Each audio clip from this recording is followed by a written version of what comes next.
咁我係由一開始係校內可以有 C 啦，即係大概係 DSE 可能係4咁嘅成績啦，去到我而家可以考到5星星。大家好，我係溫同學。我覺得 Andrew Sir 喺卷1同卷2佢都幫到我好多嘅，喺卷1同卷2部分都會有好詳盡嘅教學啦，亦都會有好多操卷咁樣嘅環節啦，所以對於我嘅幫助都好大嘅。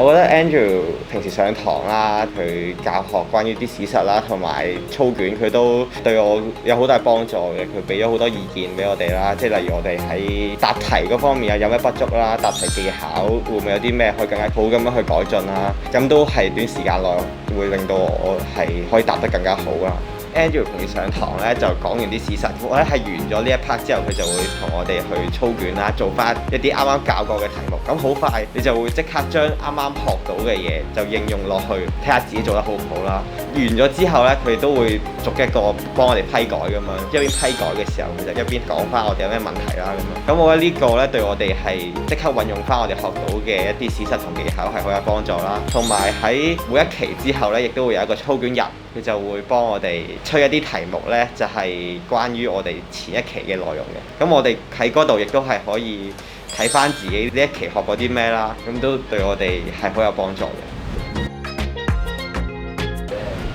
Andrew 佢都俾到好多技巧，例如佢會教我哋喺睇啲漫畫題嘅時候，佢會有啲咩要素啦。只要提取到啲要素咧，咁佢就令我哋答嗰啲細分嘅資料題啊，同埋佢有啲關於作者嘅意見題咁樣，佢都會係好大幫助，亦都係好簡單地可以答到咯。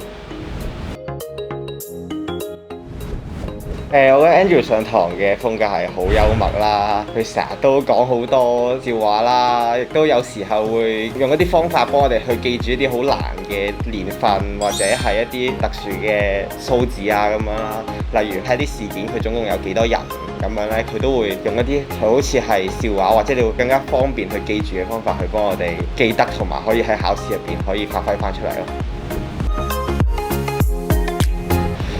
我覺得 Andrew 佢喺呢一年嚟都陪住我哋啦，有咩問題都會幫我哋，都會好快地解答啦，亦會俾到我哋好多意見，令我哋做得更好咯。所以我覺得 Andrew 都好辛苦啦，佢喺呢一年入邊。